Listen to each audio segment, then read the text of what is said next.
2024 District 7 Board of Education meeting. Carrie, would you please call the roll? Della Riva. Here. Brumback. Here. Fund. Here.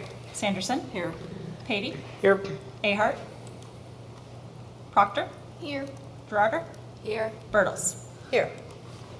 We thought that Scott might try to join us via phone, so that's what we were trying to get a hold of him. So we'll see if he is able to join us during the meeting at some point. So I would like to welcome our guests and visitors that are here this evening on a rainy night. And we did have a flash of electricity going down for a moment there, so we'll hopefully get through the meeting as presented. So at this time, I would ask all to stand and say the Pledge of Allegiance. I pledge allegiance to the flag of the United States of America and to the republic for which it stands, one nation, under God, indivisible, with liberty and justice for all.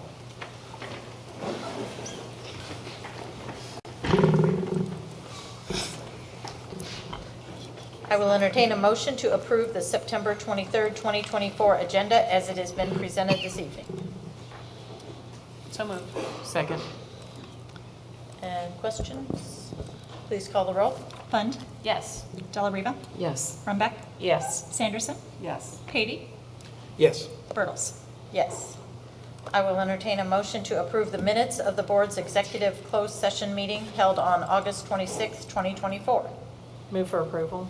Second. And discussion, questions? Please call the roll. Brumback. Yes. Fund. Yes. Della Riva. Yes. Sanderson. Yes. Patey. Yes. Bertles. Yes. I will entertain a motion to approve the minutes of the board's executive closed session meeting held on September 16th, 2024. Move for approval. Second. And discussion? Please call the roll. Della Riva. Yes. Sanderson. Yes. Brumback. Yes. Fund. Yes. Patey. Yes. Bertles. Yes. And at this time, we will go on to reports, and we will start with the superintendent's report. Dr. Shelton. Thank you, and good evening, everybody. So this year, we are hosting a number of small group discussion times at various locations throughout the district. Those are called District 7 discussions, so really creative name. And the first District 7 discussion was held last week, and topics that came up include school safety, mental health supports, and bond construction.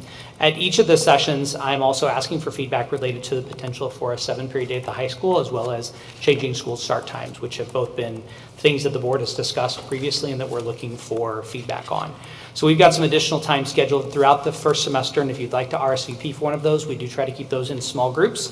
But if you'd like to RSVP for one, you can contact Carrie Francis via email, or you can call 618-655-6014. The next two that are scheduled are Friday, October the 4th at 2 p.m. and Tuesday, October the 22nd at 5 p.m. We'll also have additional ones later on at earlier times in the morning, later times in the day, and so those will schedule, as I mentioned, throughout the first semester. Parent-teacher conferences will be held from 8:30 to 3:30 on November the 1st and 1 p.m. to 7:30 on November the 4th. We will again this year be prioritizing conferences at the middle school level, so each middle school team will have the opportunity to schedule some conferences in advance for students who require support in multiple classes. Once they have all had the opportunity to be scheduled, as well as District 7 employees, students, any remaining conference times will be available to schedule a conference. Additional details will be sent out in the next week or two. As schools across the country navigate school safety, we've continued to take steps to ensure that our schools remain a safe place to teach and learn. In addition to the use of our Crisis Go platform, reviewed our district response team's protocols as it relates to crisis situations. We also recently entered into a partnership with a company called Siren GPS so that we could adopt 911 RTA, which is an emergency notification system that alerts school personnel when a 911 dispatcher identifies a threat at or near one of our schools. Once fully implemented, building and district administrators will receive immediate notification of any 911 calls that are made within a certain proximity to the school campus. That allows us to be able to respond more quickly in the event of an emergency. As discussed at the September work session, we'll be sending out a survey regarding the 25-26 school calendar in early November, so be on the lookout for that. Prior to that time, we'll be meeting with our various feedback groups to get input on the 25-26 school calendar. In October, District 7 will be kicking off the 2024 United Way campaign, and we'll be challenging our employees to eclipse our goal of donating $15,000 as a district. Within District 7, more than 21,000 people have been served directly by United Way agencies last year, almost half of those being children. I think a lot of times in Edwardsville, we don't think about the United Way being in our community, but they are in a big way. Local United Way agencies include Riverbend Head Start and Family Services, Main Street Community Center, Girl Scouts of Southern Illinois, Boys and Girls Club, Caritas Family Solutions, American Red Cross, American Cancer Society, and YMCA Edwardsville. So be on the lookout for your kids to get involved in that too. We'd like to give congratulations to Cindy Hoxie for being selected as a Microsoft Innovation Educator Expert for the 24-25 program, and congratulate Michelle Herman and Shanaira Cox for their second year of inclusion as a Microsoft Innovation Educator Expert. Those experts work to achieve excellence in education using Microsoft technologies coupled with their innovative teaching practices. That's quite a big deal in the Microsoft world.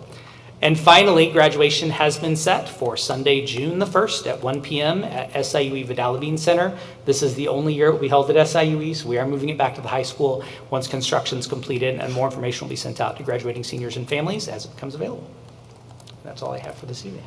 Thank you very much. At this time, we will move to Josie Proctor, who will provide the Junior Student Board Report. Thank you. I'd like to start off by congratulating the Liberty softball team for becoming sectional champions, and I want to wish them good luck at state. Liberty and Lincoln recently played a basketball game for Hope and Suicide Awareness Night. Warden has their book fair from September 24th to September 27th, and Nelson has their book fair from September 30th to October 4th. Columbus had their Jaguar Jumpstart Family Night on September 13th from 5:30 to 7:30. Liberty had their night at Busch Stadium on September 18th. Liberty has their Act 1 performance coming up on October 4th. And Warden has their reading and recess this Thursday evening from 6 to 8. Warden also has their family day at Booney's Pumpkin Farm on October 6th. Both Hamel and Midway will have fire prevention safety days in October, where they will talk about how to prevent fires and what to do if they were ever in a fire. Local fire departments also come in and participate in these days. Today is Hamel's Fall Fun Day, and on September 27th, Midway has Spirit Days, where the students are encouraged to wear school colors or spirit wear. Students at Glen Carbon Elementary were excited to celebrate their first round of chosen Mighty Miners, as well as their Staff of the Month. In honor of Patriot Day, District 7 schools reflected on the bravery of the people impacted by September 11th, 2001. 8th grade social studies students from Lincoln gathered around the flagpole for a flag-lowering ceremony, and Glen Carbon Elementary students gathered around the flagpole for the Pledge of Allegiance and the National Anthem. Thank you very much. At this time, Amelia Gerardo will provide the Senior Student Board Member Report, please. Well, to start off, I can't believe that it's officially fall, which means that it's the end of first quarter. We also have a lot of activities going on right now, so this is going to be kind of a long report. This month, we're wearing yellowish gold and California blue in honor of National Suicide Prevention Month and National Alopecia Awareness Month. Suicide awareness and prevention are powerful reminders of the steps we all must take to look out for our loved ones, people in our community, and those impacted by the leading cause of death. If you see a friend or family member or you yourself are struggling, speak up and get the help that you need. Mental health hotlines or a trusted friend or adult are great places to seek help and confide in. For our other national awareness, Alopecia Awareness Month. It's a condition that causes hair loss and can affect your scalp, eyebrows, or anywhere on your body. It affects over 6.8 million people in the United States, and it commonly starts in your childhood. There are many ways to get involved and support the funding and the research that goes into potential treatments, but if anything at all, make sure you wear blue. We want to applaud Caroline Robertson for inspiring this month's awareness, as she brought it to the board's attention, presented information about alopecia at the last board meeting. An act like this requires strength, courage, and bravery, and it just goes to show her outstanding character, so we know great things are in store for Caroline. The EHS homecoming theme of Haunted was announced on Friday the 13th, fitting the spooky nature of the day. The student council is working hard, planning and meeting each week to make it a memorable homecoming. Make sure you purchase your homecoming tickets for $25 at lunch and request a guest form if an outside student is attending. The seniors hit off their annual tradition of senior sunrise on August 30th, and their senior panorama picture was the following week. Unplugged Environmental spent a few hours cleaning out the dead marigold overgrowth in the school courtyard, and they made bouquets for several of the teachers with those marigolds. A great month of sports for EHS. Football with an awesome win Friday against O'Fallon with a score of 46-10. Ladies golf won the Alton Invite. Way to keep scoring low. EHS field hockey had an epic overtime win against Lindenberg. Boys soccer won against Belleville East with a score of 4-0. Congrats to the girls swim and dive team on their performance this weekend at the Normal Community Iron Invite. The girls won 10 out of 12 varsity events and won the meet by over 100 points. They remain undefeated on their season. Congrats to EHS Cross Country for an outstanding showing at the 58th Annual Edwardsville Invitational. Both the men and women protected their home course and brought home team championships. The Tigers will compete at Palatine Meet of Champions this weekend. EHS Girls Tennis played in Buffalo Grove and have a match this coming Thursday and their senior night this Friday. Tiger Den, the EHS School Cafe, is now open for business to buy cookies and coffee. And then congratulations to EHS freshman Ian Kim and EHS senior Lucy Klingensmith on earning a spot in the St. Louis Symphony Youth Orchestra. Later this fall, EHS Drama Club will present the powerful play Letters to Sala, which tells a moving story from the Holocaust. In preparation, the drama team partnered with the Jewish Community Relations Council to provide valuable insights into Jewish culture. The unique program features Jewish high school students sharing presentations with peers at school that have little to no Jewish representation, covering topics such as Hebrew and the Holocaust. And finally, the EHS Chamber Singers sang the national anthem at the 5-Star Challenge Military Veterans Fundraiser at Sunset Hills Country Club in Edwardsville. They even got to meet Major League Baseball star Ozzie Smith. So we've been busy, but great start to the year. That's a very thorough report from both of you. Thank you very much. At this time, does any board member have any reports to share? I have the IASB liaison report. Okay. So the Illinois Association of School Board, the first thing is the fall legislative event for our division is Wednesday the 25th, September 25th, so this Wednesday in Sparta, Illinois. And if anybody else, there's a few of us that are going, but if anybody else wants to go, let Carrie know, I'm assuming still. She'll get you signed up. And then also with board elections coming up in the spring, IASB has a lot of resources available, and they can be found on the website, the IASB website. They have things like literature, and they're doing sessions and different things. So if anybody's interested or knows somebody, share that with them too. And that is all I have. Okay. Any other board members with reports? Okay, at this time, the board has set aside time for anyone wishing to address the board. I would like to remind our public that this portion of the meeting for a maximum of 60 minutes. Time is reserved for comments from the public in accordance to policy 2-230, public participation at Board of Education meetings, and petitions to the board as follows. This will be the only opportunity to address the board during regular meetings. Please limit your comments to 3 minutes or less. A screen timer will be provided, and individuals may not defer their time to another speaker. If your comments are about the matters involving students or district personnel, please refrain from disclosing names. Please understand that the board will not respond to questions made during the public comments, but may direct the superintendent to address these questions in a district communication or at a subsequent board meeting. Please remember that the board generally needs to gather additional information about any questions or concerns prior to responding or taking action. At the conclusion of the meeting, if you have additional questions for the board, please see Board Secretary Carrie Francis. We have one that's signed up this evening, Annie Bergeris. If you'd like to come up, you can come to the table where the microphone is, and we will give you your 3 minutes. You'll see the timer on the screen. Like 3 minutes, nothing really prepared. I just kind of came off the cuff after something that happened today at my kid's school. I'm just concerned about the security at schools, especially the ones that don't have the double doors yet. And I know that was supposed to be one of the first things after the proposition was passed. And I'm just wondering if there's a timeline behind that. I volunteer a lot at the school, and I'm always buzzed in off, I guess, like recognition. nothing else. And I know for a fact today I've never seen the gentleman that was sitting in the security desk, so he didn't know who I was. I mean, I just got right in. At that point, obviously, it would be too late, of course. So that's like my main concern. Every day I'm obviously very nervous, I'm sure like every parent, to send my kid to school, especially at these times.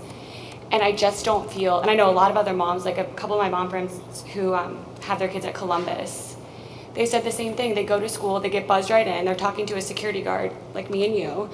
What is the security there really? You know, it feels like there's nothing. I know, and this is just like coincidence coming in, talking to the security guard here, he said the door's open here. Like, that's not even locked over there, one of the doors out in the cafeteria. And I'm just sick over it. I don't want one of our schools or our kids to be not safe, I guess, for lack of a better term. And I know all my mom friends, dad friends feel the same way. I've emailed our principal before. This was last year because the same exact thing happened. I came, I got right in, and I don't look threatening, of course. They probably know I'm a mom, or they think I am, whatever. But, I mean, I could be. So I'm scared. And I know it's just, I don't know. So I feel like hopeless. I feel anxiety every day sending my kids to school. I know I'm not the only one. And I guess, I just think even if we had something like every parent got a badge and we could show the badge at the door before we get buzzed in, before the doors are installed, like the double doors, that would even help, just so there's something. And then maybe if you don't have a badge, you can talk to the security guard outside at least. Just something like in between the time of now until we're getting the double entries, which I think would help. And even at the high school, like, I don't know, clear book bags, because I know a lot of this, if it's the high school level, the students bring the weapon in their book bag.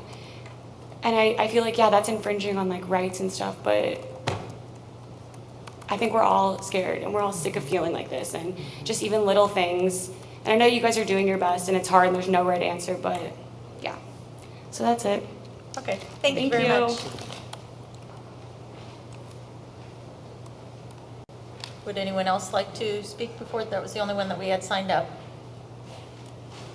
Okay, before we move on to the next agenda item, the board would like to thank you for speaking this evening. And while we are unable to address your comments at this time, please know that the board will have conversations with our administration about topics that have been brought up, and you should expect to hear from Dr. Shelton or a different administrator regarding your comments. So thank you. And at this time, we will go to consent agenda items. Would any board member like to remove any consent agenda item for separate action? Hearing none, I will entertain a motion to approve consent agenda items as recommended this evening. Move to approve. Second. And please call the roll. Hunt. Yes. Delariva. Yes. Brumback. Yes. Sanderson. Yes. Katie. Yes. Bertles. Yes. And our next topic is presentations, and we will have a presentation about the strategic plan goal for report from Marianne Mitchell.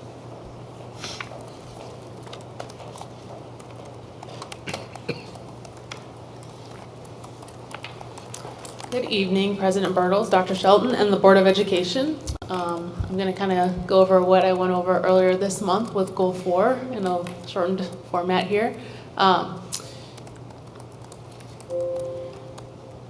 Whoops, wrong way. Whoops, wrong way. Okay. So Goal 4, once again, is that we will develop and strengthen genuine connections and partnerships that will produce positive outcomes with students, families, educators, and the community. We have 4 different areas in Goal 4, including community support, parent partnership, family engagement, and communication with all stakeholders. Tonight I'm going to go over a little bit about our new website and some of the analytics, communication alignment with all 13 of our buildings that is happening this year, and then some of the community engagement that we did over the summer.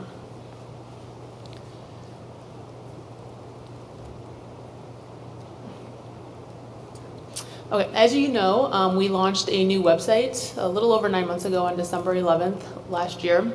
When we were looking at going to a new website, we wanted something that was more modern, had a responsive design that would easily work on a mobile device, had a little bit easier navigation, and would tell the District 7 story in terms of stories, photos, and just branding and overall look and feel. We decided to work with Final Site. They are the leading K-12 website provider in the country, and they work with over 7,000 school districts, hitting every U.S. state. So in addition to our new look of the website, we also got enhanced language translation. So you can go to our website if you do not speak English and select the language that you do speak, and the whole website will change to that language.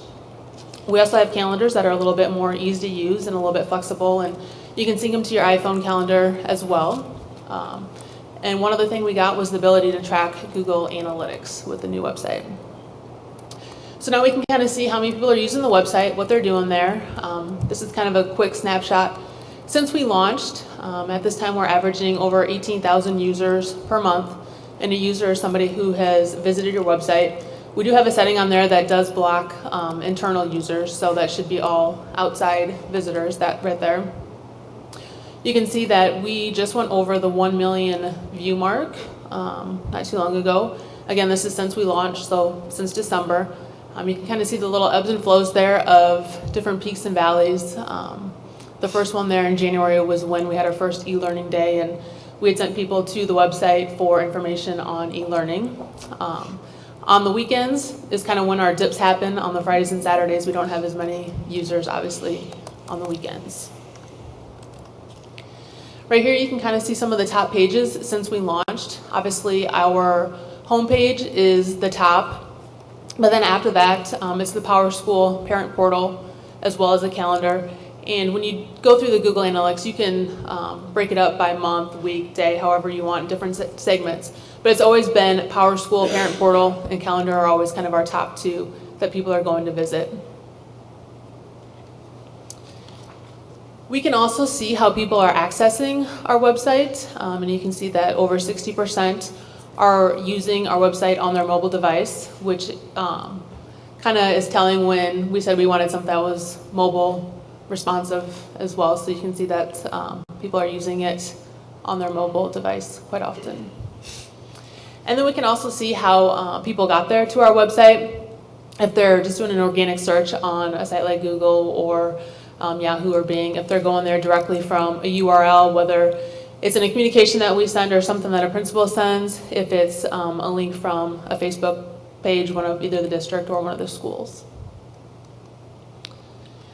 And then the other thing we've got going on is communication alignment. So that's something that we started this year.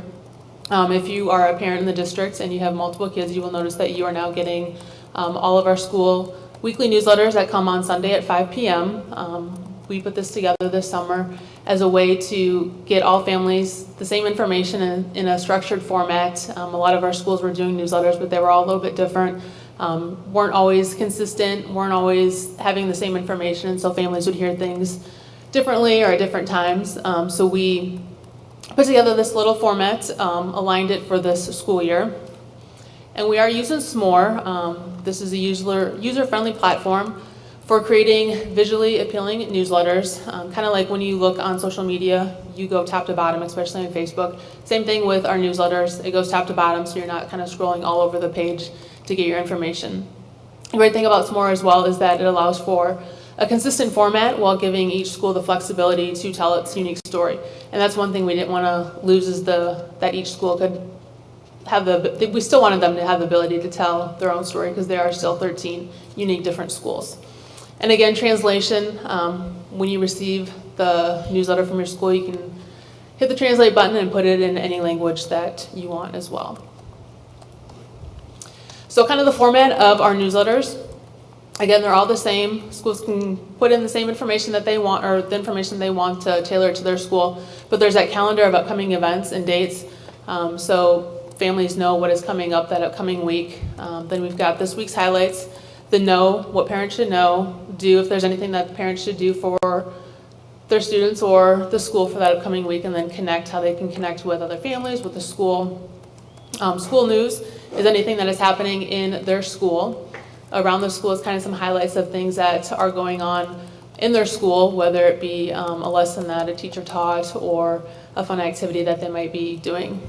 We've also got district news, which kind of highlights some of the different things that are going on in the district as well. We know that Families are hopefully reading the school newsletters, and so that's just another way to get some of that district information to them as well.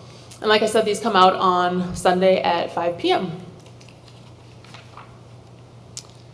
And then finally, community engagement. You may have seen us around at some different festivals and events throughout the summer. This came from a steering committee member who said that we should have a table at some different events, and so we kind of put this together. And as you can see, the list of things that we have been to, we will be at Unity Fest this Saturday. So if you want to come grab a little tiger or some fun little swag there, we will be there with that stuff as well. The little mini tigers have been a huge hit, and it's just been fun to kind of get to talk to some different people in the community, and kids get really excited when they see a teacher or principal or somebody they know at a table as well. And then a couple other items that we have.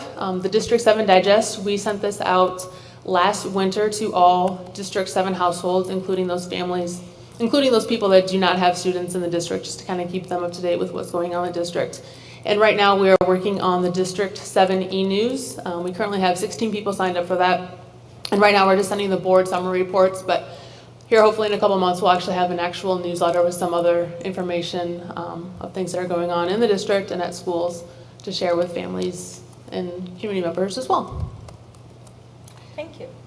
So how do we sign up for D7 e-news? So right now there is a couple links on the website. There's one if you go down to the footer of the website. There's one that says District 7 e-news. Or if you go to departments, public relations, I've got a link on there as well. I've had the link in a few of the last few board summary reports as well. That's on our website, so if people can find it as there. Or if you're at Unity Fest and want to sign up there when you're visiting our table and getting a little tiger, you can do that as well. Okay, great. Thank you. Any other questions? She gave a shortened report tonight compared to the longer version that we heard at the work session. So we had a lot of questions at that time, but does anybody else have anything this evening? Thank you very much. Appreciate your report. And at this time, Brittany Ottaway, Parent Teacher Advisory Committee member, will provide a report from that committee. You've changed. Okay.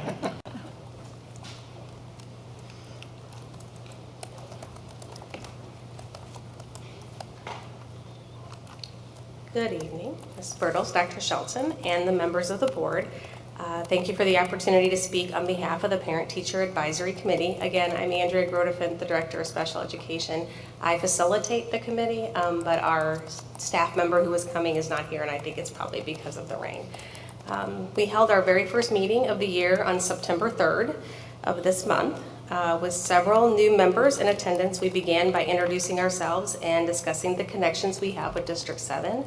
With 16 members of our committee, we have representation from preschool through transition, although we don't have every school represented, we have every level represented. We reviewed committee expectations and their role, as well as established norms for our meeting. Then we went into two very important presentations. Mrs. Tara Fox, the curriculum director, provided an overview of title funds and their allocation for the district. And then Dr. Duncan, the assistant superintendent, presented updated discipline guidelines for both elementary and the secondary levels. Both presentations sparked a lot of questions and some very meaningful dialogue. We then didn't have a whole lot of time left, but we did start talking about some potential ideas of other things that the staff and community members would like to learn more about for our future meetings. And those are focusing on issues that directly impact our District 7 students and staff. Some of those topics we will be meeting on our next one, all about MTSS, the multi-tiered system and interventions that we are putting into play.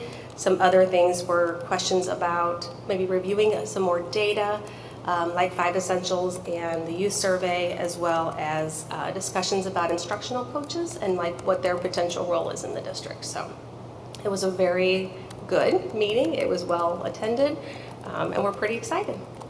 Thank you very much. You're welcome.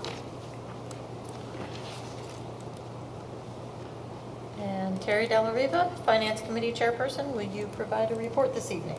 Yes, the Finance Committee met on Friday, September 20th to review and forward to the board the approval of the 2024-2025 budget. Due to lower CP, I'm going to run through a quick summary of what we discussed in about an hour and a half. Due to the lower CPPRT revenue and federal grant funding, district staff cost additions due to the exhaustion of ESSER 3 funding, new certified stipends, new certified teaching and assistant principal positions, and increased costs due to inflation, the Ed Fund is projected to decline approximately $2.5 million to a balance of approximately $12.3 million as of June 30th, 2025.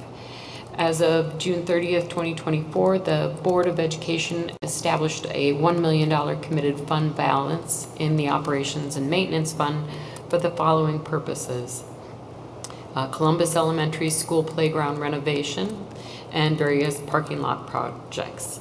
As a result of this commitment, the Operations and Maintenance Fund balance is projected to decline by approximately $750,000 to a balance of $8.6 million as of June 30th, 2025. The Transportation Fund balance is projected to decline due to additional proration of state reimbursement and the planned replacement of school bus security cameras. Despite an expected reduction in the Ed Fund balance during the 2024-2025 school year, the district's working cash is expected to increase to over $6.2 million by June 30th, 2025. And then Mr. Courtney also walked us through a year-over-year review and expenditure summary.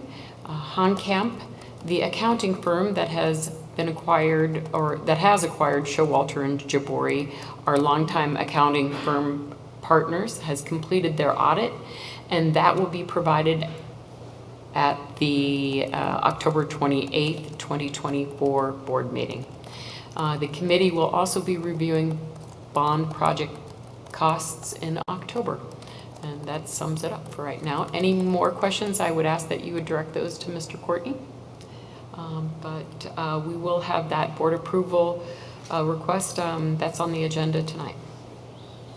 Okay, thank you. And Jennifer Brumback, Policy Committee Chairperson, would you provide your report? Yes, the policy committee met earlier this evening at 6:30. We did a second read of policies that we had taken a look at last time we were together.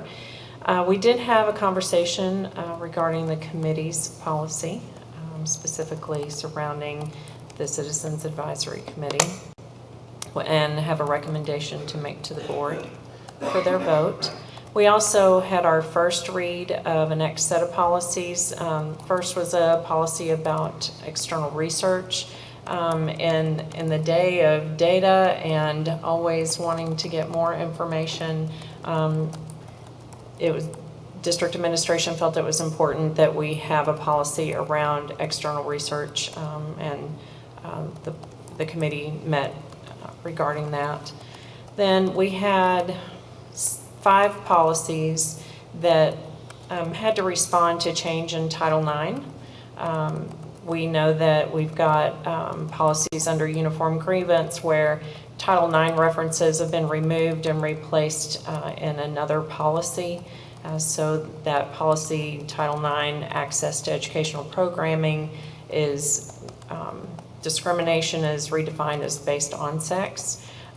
It is a brand new rewritten policy to incorporate what legislation has occurred.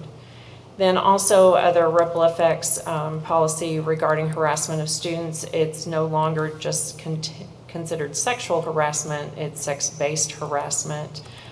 Teen dating is inclusive of not just students, but agents and employees of the district. And then we went on to discuss staff development and the changes there. In-service trainings will now include trauma-informed training, and it took out any outdated Title IX language. So that was during our first read. Okay, thank you very much. Our next item is board reports, and this also has got a link on the board docs 7.4 action item, or not action item, but report, that has got a link that is provided that will take you to the district website to a page with all the September board reports from each school. And looking through them, they have got a lot of colorful pictures and a lot of things that had been reported tonight by Josie. And they are very informative of what's going on in all the schools around the district. And so we will move on to action considerations and the approval of the first action item, 8.1. We will ask Dr. Shelton for. Thank you. To recommend that the Board of Education approve personnel matters related to the resignations and retirements of employees as discussed earlier this evening in executive session. Move to approve. Second. And questions? Please call the roll. Fund, Yes. Brumback, Yes. Delariva, Yes. Sanderson, Yes. Patey, Yes. Birtles. Yes. Approval of action item 8.2, Dr. Shelton. Thank you. To recommend that the Board of Education approve personnel matters related to the appointment, employment, compensation, or transfer of employees, pending required certifications and professional educator license, completion of paperwork, and all background fingerprint checks completed and cleared as discussed earlier. Move to approve. Second. And questions? Please call the roll. Sanderson, Yes. Brumback, Yes. Delariva, Yes. Fund, Yes. Patey, Yes. Birtles. Yes. Approval of action item 8.3, Mr. Courtney. Thank you, Ms. Birtles. Recommended the Board of Education approve a budget resolution related to the charging of certain expenditures to the Operations and Maintenance Fund related to the 2024-2025 budget. Move for approval. Second. And questions or discussion? Please call the roll. Delariva, Yes. Patey, Yes. Brumback, Yes. Fund, Yes. Sanderson, Yes. Birtles. Yes. Approval of action item 8.4, Mr. Courtney. Thank you, Ms. Birtles. It is recommended that the Board of Education approve the adoption of the 2024-2025 district budget. Move to approve. Second. And questions or discussion? Please call the roll. Patey, Yes. Delariva, Yes. Brumback, Yes. Fund, Yes. Sanderson, Yes. Birtles. Yes. Approval of action item 8.5, Mr. Courtney. Thank you, Ms. Birtles. Recommended the Board of Education approve Domino's as the food service pizza vendor for the 2024-2025 school year. Move to approve. Second. This is an ever-popular action item every year. Is there any questions? I have one question. Stuffed crust? No stuff, correct. How many years They're are only we going to go without stuffed $7 a crust? pizza. Seriously. Probably not for this price. Okay. I guess I'll approve that. I'm sorry, $7.25. It was $7 last year. Do either of our student reps have any comments about having Domino's? They said next year, but I said I won't be here next year. All right, well, yes. Never I'll mind. fill you in on it. Okay. Please call the roll. Sanderson, I'm sorry. Yes. Fund, Yes. Delariva, Yes. Brumback, Yes. Patey, I guess. Birtles. Yes. Approval of action item 8.6, Mr. Courtney. Thank you, Ms. Birtles. Recommended the Board of Education approve a bid from Icon Mechanical authorizing an emergency health life safety boiler replacement at Warden Elementary School in the amount of $139,570. Move to approve. Second. And any questions or discussion? I just wanted to make mention that the bids that were received, there was a bid from Icon Mechanical, of course, being the lower bid, and then GRP, Wegman, and Kane Mechanical was non-responsive. So the lowest bid was Icon Mechanical. And any other comments? Please call the roll. Fund, Yes. Brumback, Yes. Delariva, Yes. Sanderson, Yes. Patey, Yes. Birtles. Yes. Approval of action item 8.7, Dr. Shelton. Thank you. It's recommended that the Board of Education approve the first reading of policy updates as presented and recommended by the Policy Committee earlier this evening. Move to approve. Second. And questions or discussion? Please call the roll. Brumback. Yes. Sanderson. Yes. Delariva. Yes. Fund. Yes. Patey. Yes. Birtles. Yes. Approval of action item 8.8, Dr. Shelton. Thank you. It's recommended that the Board of Education approve board policy reviewed earlier this evening as presented by the Policy Committee. Move for approval. Second. And questions or discussion? Please call the roll. Delariva.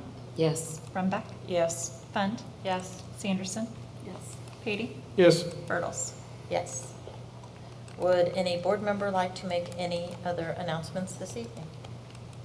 I think we held off long enough. Sounds like the rain is definitely We did need rain, but we didn't need it all in one night. in one place. right. The next day. It'll be here all week. At least we stuck it out with the electricity. Yeah. So, seeing no further business, may I have a motion to adjourn? So moved. And a second? Second. All in favor, say aye. Aye. Thank you for spending part of your evening.